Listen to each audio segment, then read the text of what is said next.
Govoreći o novom zakonu o bezbednosti saobraćaja, u prethodnim emisijama već smo pomenuli mogućnost da budu uvedene znatno veće kazne za prekršaje načinjene u prisustvu deteta mlađeg od 12 godina.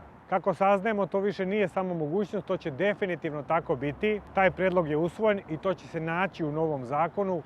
Svi prekršaji, znači ne samo nepropisan prevoz dece u vozilu i nekorišćenje sigurnosnih pojaseva za decu, nego i svi ostali prekršaji koje vozač napravi u prisustvu deteta mlađeg od 12 godina, koštaće ga mnogo više nego do sada.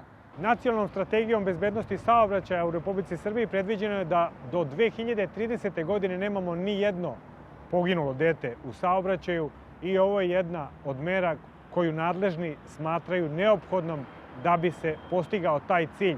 Treba napomenuti da se ovo ne odnosi samo na vozače, nego i na pešake.